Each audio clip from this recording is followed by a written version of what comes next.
Aduh, bener-bener deh bikin candu. Ini nih yang katanya bikin pasar Tanah Abang jadi sepi. Pembeli yang biasanya beli offline sekarang justru cenderung lebih memilih online. Emangnya iya? Yuk kita diskusi. Tak ada lagi pemandangan pengunjung beradu bahu. Siapa saja leluasa berjalan tanpa harus berdesakan terlebih dahulu. Benarkah masa kejayaan pusat grosir terbesar se-Asia Tenggara ini sudah berlalu? Dulu perputaran uang di pasar Tanah Abang mencapai 200 miliar rupiah setiap harinya. Ini data dari PD Pasar Jaya sebelum pandemi. Sekarang lihat salah satu video yang viral di media sosial. Tampak seorang penjual mengeluhkan sepinya pasar Tanah Abang. Kios-kios pun terlihat banyak yang tutup. Nah, salah satu pelanggan juga bilang kalau pasar Tanah Abang tuh sekarang berubah banget. Bahkan porter yang biasanya berlalu lalang membantu pelanggan, kini entah kemana.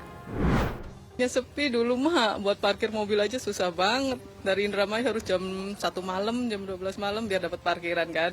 Nggak macet di jalan. Sekarang mah sepi. Itu hari biasa, Bu? Hari biasa. Hari biasa. Hari biasa pun seramai itu dulu? Iya. Lewat aja susah, dulu mah bawa barang banyak tuh. Tapi kalau sekarang tadi gimana? Dulu mah banyak porter, nggak tahu sekarang pada kemana porter-porter. Biasanya kan banyak yang ngangkutin gitu kan. Sekarang kayaknya nggak ada satupun porter. Di tengah gempuran dunia digital, para pedagang di pasar Tanah Abang ini harus pintar-pintar cari cara agar dagangan mereka tetap laku. Misalnya dengan siaran langsung di media sosial, e-commerce, atau sekalian jemput bola. Jemput bola. Jadi kita share gambar ke pelanggan-pelanggan, terus sebar juga di Instagram. Kita kirim gambar juga di TikTok juga kita suka live gitu kan. Jemput bola kan tuh kalau mereka udah emang niat beli pasti beli gitu melalui online WA aja gitu. Sekarang coba kita tanya, masyarakat lebih suka belanja offline atau online ya? Kalau belanja online ya Mas, seperti pedagang sibuk seperti saya itu memudahkan ya. Memudahkan saya berbelanja karena saya sibuk sekali untuk ke pasar. Konvensional lah, soalnya saya rumahnya juga dekat dengan pasar, lebih mudah juga, mungkin lebih terjangkau. Lebih milih online ya Pas, karena di samping waktunya, kan saya ibu rumah tangga kan banyak kesibukannya, mengurus dari pagi sampai malam. Walaupun ada keponakan saya ya juga gitu. Jadi pengirimannya lebih cepat dan bisa COD. Tergantung nih, biasanya kalau untuk belanja makanan, mungkin bahan-bahan makanan bisa ke pasar tradisional. Terus kalau untuk belanja kayak belanja kosmetik, sayangnya sih lebih suka ke online. Nah, kalau menurut akademisi perilaku konsumen, perubahan konsumen ini terjadi salah satunya karena efek pandemi. Waktu awal-awal pandemi kan bahkan kayak mall aja tuh ditutup kan, pusat perbelanjaan lah ditutup gitu, sehingga orang mau nggak mau belanja ya lewat online gitu kan. Bahkan kayak belanja sehari-hari aja tuh kalau nggak ya ke tukang sayur, mungkin ada yang ke tukang sayur, tapi yang biasanya belanja di supermarket, mau nggak mau mereka harus misalnya belanja online kayak gitu. Dan ini lama-lama kan jadi terbiasa ya, ternyata kok enak ya belanja online itu gitu, nggak ribet gitu kan. Apalagi sekarang kondisinya juga ya mungkin pandemi udah berakhir ya, maksudnya orang juga udah banyak lah yang ke mall, cuma maksudnya dengan cuaca yang ekstrim terus udah gitu polusi di mana-mana, kayaknya mendingan kita mengurangi deh, lebih baik belanja online aja kayak gitu ya, karena mungkin juga udah kebiasaan saat pandemi itu. Bicara e-commerce atau mudahnya transaksi jual beli secara online, yang kini disorot pemerintah adalah keberadaan transaksi jual beli layaknya e-commerce di dalam platform media sosial. Saat rapat bersama DPR, Menteri Perdagangan Zulkifli Hasan tegas mengatakan kalau izin sosial media berbeda dengan e-commerce. Melarang itu nggak bisa, pasti di WTO. Iya, ngatur bisa. Nah itu. Jadi kita atur. Saya sudah mengusulkan Pak aturannya. Sosial media dia tidak bisa jadi otomatis jadi e-commerce. Sosial media saja. Kalau mau jadi e-commerce harus izin lagi. Iya mau dagang, beda gitu.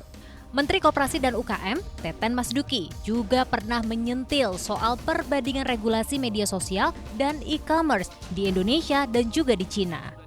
Kalau kita lihat misalnya di China sendiri, di China punya kebijakan nasionalnya yang tidak membolehkan perusahaan e-commerce, platform digital menguasai semua hal. Ya, nggak boleh. Kalau medsos, ya sosial media, kalau commerce, dan lain sebagainya. Nah kita nih hampir semua bisa nanti masuk. Ya, nah itu yang kita masalahkan. Dan saya kira Pak Presiden juga udah angkat isu ini. Nah, mudah-mudahan ini saya kira dengan sinergi kita, dengan komitmen kita untuk menjaga kedaulatan ekonomi kita, ini bisa kita sambungkan. Oke, yang sekarang ditunggu sebetulnya adalah aturan yang jelas. Karena jika belum ada aturannya, otoritas terkait pun belum bisa bertindak. Kalau sekarang ini kan belum ada aturan pemisahan antara satu platform sebagai sosial media maupun atau ya sebagai e-commerce.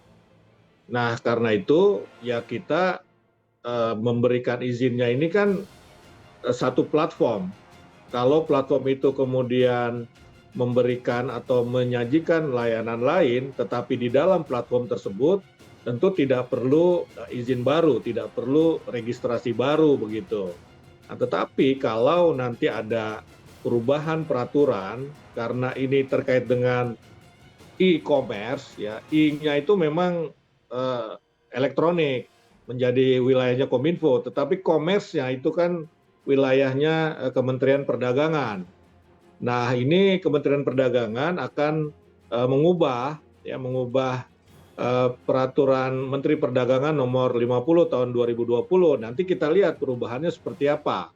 Ya, kalau perubahannya adalah harus adanya pemisahan ya antara e-commerce dengan sosial media, ya tentu kita akan ikuti peraturan itu, perubahan aturan itu, dan kita akan meminta yang bersangkutan, platform bersangkutan untuk memisahkan antara sosial media dan e-commerce.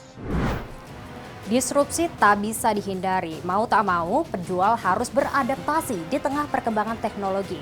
Nah, sekarang yang menjadi PR adalah bagaimana pemerintah bisa mengatur regulasi penjualan online dengan jelas tanpa mengesampingkan pasar konvensional agar tetap hidup. Gimana menurut kalian?